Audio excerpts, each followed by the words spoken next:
যে সেনাবাহিনী যে পুলিশ তাকে দড়ি দিয়ে টাঙ্গিয়ে বিদেশে পাঠিয়ে দিয়েছে, অথচ এমন ভাবে তারা আবার দেশে আসার পরে তৈল দিচ্ছে, যেটা আমাদের জন্য লজ্জাস্কর লজ্জাস্কর লজ্জাস্কর। অবশ্যই অবশ্যই তার নিরাপত্তার জন্য ব্যবস্থা নেবে, কিন্তু সেটার একটা লিমিট আছে। আমাদের রাষ্ট্রীয় যন্ত্রের মাধ্যমে ফ্যাসিস্ট সরকার কিছু তৈলবাজ এবং প্রশাসনিক কিছু লোক তৈরি করেছে, যারা এদেশের সুন্দর পরিবেশকে ধ্বংস করার অলরেডি পায়তারা করছে। আমরা বিভিন্ন জায়গায় দেখেছি হাজার হাজার কোটি টাকার ঋণ খেলাপির নমিনেশন বৈধ হয়, ফ্যাসিস্ট আমলের কেসের বিনিময়ে নমিনেশন অবৈধ বলে ঘোষণা হচ্ছে। সুতরাং এই ফ্যাসিস্ট আমলের যে একটা কারখানায় যে তৈরি করা, যে ফ্যাসিস্ট যারা তৈরি করে সরকারের মধ্যে থেকে, তারা নতুন করে আবার উজ্জীবনা নিয়ে সামনে কাজ করার স্বপ্ন দেখছে। আমরা অবজার্ভ করছি ইয়ং জেনারেশন, তাদেরকে ক্ষমা করে তাদেরকে ভালো হওয়ার জন্যে জাতি সময় দিয়েছে। যদি তারা ভালো না হয়, আগামীতে তারা এমন শাস্তির আওতায় আসবে, তাদের দেখে নতুন করে শিক্ষা নেবে।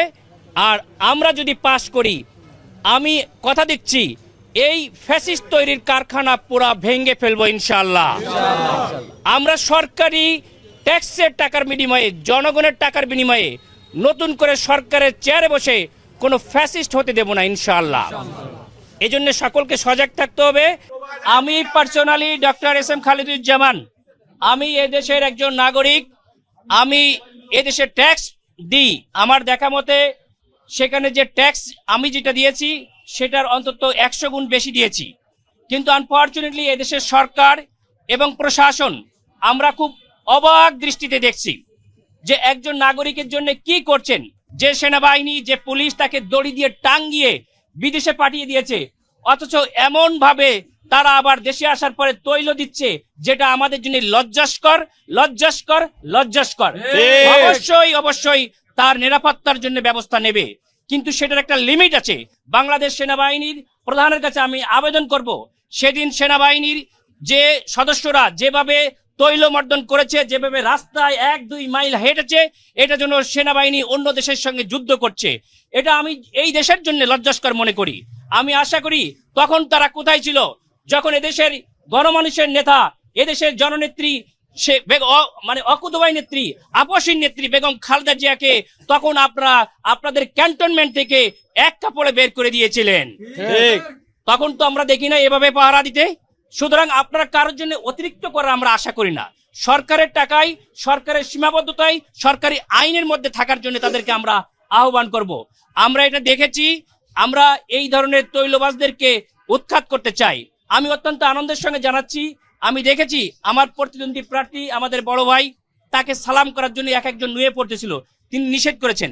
তার এটা ভুলে গেলে হবে না এই তৈলবাজরা তার জন্য কি করেছে। কিছু কিছু মিডিয়াও তাকে কিভাবে হাজার হাজার কোটি টাকার দুর্নীতিবাজ বানিয়েছে।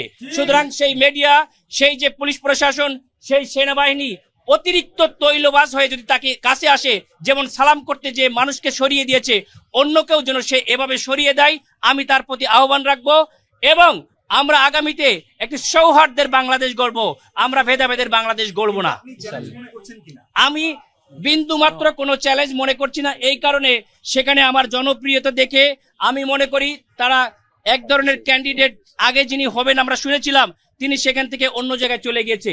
আমার যে ব্যক্তিগত যে রিপোর্ট আছে, আমার যে ব্যক্তিগত প্রোফাইল, আমি পার্সোনালি কোনো ব্যক্তিগত চ্যালেঞ্জ এটাকে মনে করি না। এবং এই এলাকার জনগণ আমি যেটা দেখেছি, আমাকে বিপুল ভোটে জয় করবে ইনশাআল্লাহ।